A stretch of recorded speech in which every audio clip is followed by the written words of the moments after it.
diorganisir oleh satu orang, kemudian disuruh ngemis di perempatan-perempatan ataupun.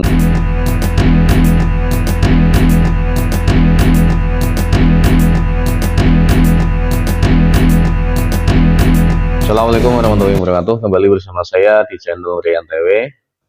Fenomena beralihnya kegiatan-kegiatan di dunia nyata ke arah dunia online sudah kentara, sudah terlihat, sudah terjadi, ya sudah dipraktekkan ya akhir-akhir ini ataupun memang sudah dilakukan ya di tahun-tahun ini, dan itu sudah sangat terlihat dari penjualan ataupun jual beli ataupun kegiatan-kegiatan yang lainnya itu ya sudah beralih ke online. Yang dulu kita bisa lihat di mal-mal itu sangat ramai sekali untuk orang-orang di situ nongkrong, gangguan jual beli. Orang sekarang lebih suka ya melihat HP-nya, scroll media sosialnya, belanja, kemudian mencari hiburan di situ, dan lebih banyak orang yang mager zaman sekarang, dan itu sudah terjadi.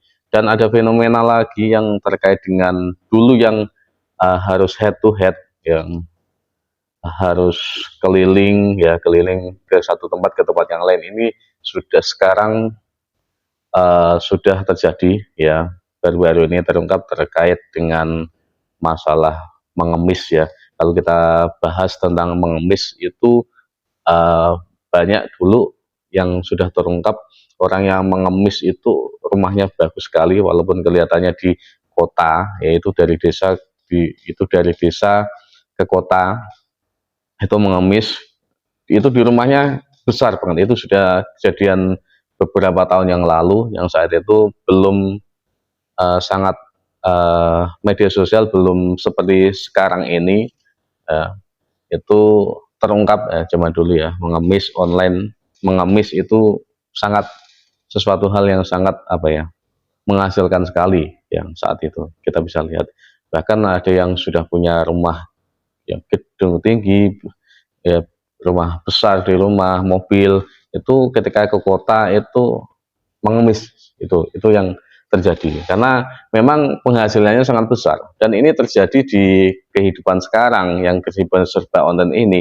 Ada orang yang dulu kalau di kota itu ada anak-anak kecil yang kita bisa dilihat di film-film ataupun memang itu ya terjadilah ya seperti itu ya, dan anak kecil diorganisir oleh satu orang, kemudian disuruh ngemis di perempatan-perempatan ataupun mengemis ke door to door seperti itu ya.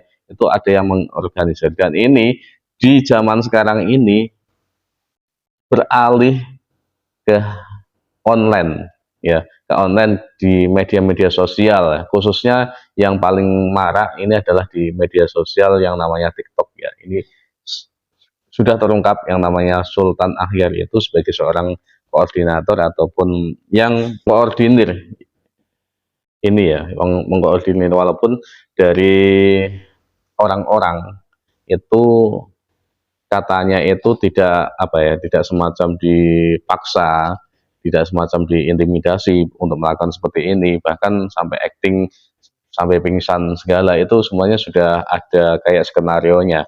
Dan ini terjadi di dunia online sekarang ini ya, pengemis-pengemis online itu. Dan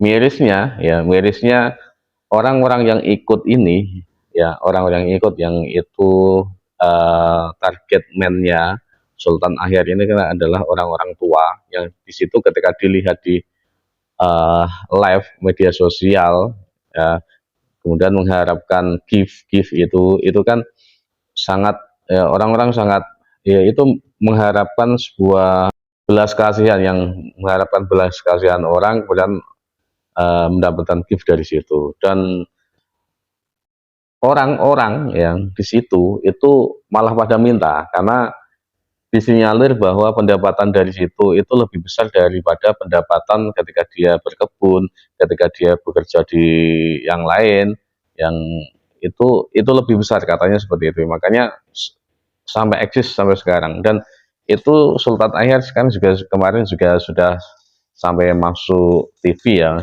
sudah diwawancari oleh salah satu stasiun televisi, dan di situ juga ada seorang pengusaha Indonesia yang cukup terkenal, dan dia menawarkan, ya, pengusaha itu menawarkan, kalau kamu ingin kerjaan, silakan kerja di tempat saya, dan silahkan hentikan kegiatan-kegiatan di online yang melibatkan orang-orang tua seperti ini.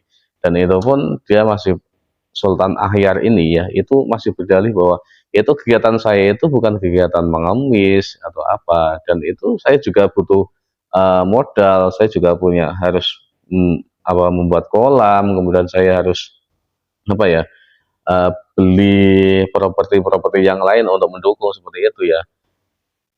Dan katanya butuh pemikiran, ya, itu kita setuju, ya. Pengemis pun di jalan pun itu butuh yang namanya gitar seperti ini, itu juga modal, dan ini hanya sebuah dalih saja bahwa ini bukanlah pengemis. Dan ketika hal ini sudah kita ketahui bahwa itu sesuatu hal yang jelek dan kentara terlihat, kalau di apa ya, offline yang tidak di media sosial seperti ini kan tidak kelihatan, ya, mana koordinatornya. Tapi kalau ini sudah jelas kelihatan, jelas bahwa ini ada yang mengkoordinir dan ada yang menikmati uang yang di situ sebagai koordinatornya, dan ada bagi hasil seperti itu. Dan ketika kita masih ketika kita masih mendukung ataupun ikut nimbrung di situ, maka orang-orang seperti ini akan tetap eksis, ya. Orang-orang seperti ini akan tetap eksis, apalagi kalau sampai ada orang yang sampai memberikan gift, maka akan semakin eksis orang seperti ini. Walaupun ketika live itu banyak sekali yang menghujat, ini orang sudah tidak beres seperti segalanya, itu banyak yang menghujat. Tapi yang aneh, saya pikir juga, ya, yang aneh, ya, itu juga ada yang nge-give, ya. Itu anehnya seperti itu. Kenapa? Pemikiran orang-orang itu bagaimana, ya, seperti ini, ya. Itu sudah kelihatan, itu sudah kentara, sudah kelihatan bahwa itu sesuatu hal yang tidak baik, tapi malah masih di-give. Mungkin alasannya tahu nggak apa, ya, jelas. Dan bagaimana sebenarnya cara bahwa hal-hal seperti ini itu biar tidak eksis lagi di media sosial, apalagi di yang namanya algoritma TikTok.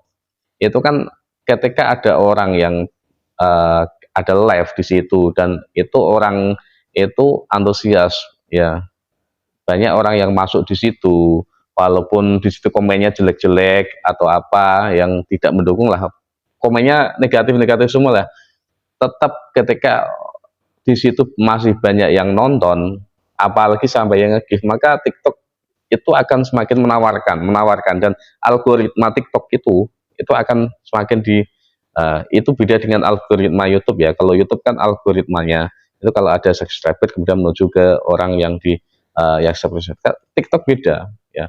TikTok ini beda algoritmanya. Ketika ada orang yang tahu mengklik video dan dia berlama-lama di situ, maka orang TikTok itu akan semakin menyebarkan ke setiap orang yang namanya FYP seperti itu. Makanya cara yang terbaik, ya, agar orang-orang seperti ini itu tidak eksis lagi, siapapun selain Sultan Ahyar itu banyak sekali, ya, sebelum-sebelumnya, ya, itu banyak sekali, itu adalah mendiamkannya, tidak menonton, tidak usah di komen, ataupun sampai tidak di give, seperti itu, ya. Nah, yang pertama itu jangan di give. Nah, ketika tidak ada di give, tidak ada give, mereka tidak akan mampu lagi karena tidak punya pendapatan dari situ, ya, ketika tidak di give, ya. Apalagi yang terakhir, jangan sampai ditonton atau membuka live seperti itu, apalagi di komen. Nah, ini orang-orang di media sosial menghujat segalanya, itu malah meng-up yang namanya akunnya dia, meng-up dia, ya, walaupun kamu itu menghujat, ya, di situ isinya komen-komen kamu itu menghujat, apalagi sampai di tap-tap layarnya like seperti itu, ya, itu malah akan semakin membuat eksis mereka ini. Makanya mereka walaupun dihujat segalanya, ya, juga akan tetap eksis, karena hujatan seperti itu mereka anggap sebagai angin yang lalu saja di media sosial seperti itu, ya. Yang penting mereka dapat cuan, intinya kan satu, itu, mereka dapat cuan. Ketika kita tidak menonton dia, apalagi memberikan gift ataupun menyawer dia, maka selesailah mereka, maka itu adalah obat yang paling ampuh. Maka diamkan saja, selesai orang-orang seperti itu. Karena ketika ini akan seperti ini terus, maka akan semakin menjamur orang-orang yang seperti ini ya.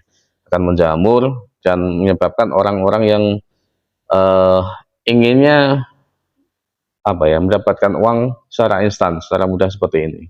Dan akhirnya banyak pengemis-pengemis yang bermunculan nanti. Mungkin dari saya, begitulah kira-kira. Assalamualaikum warahmatullahi wabarakatuh.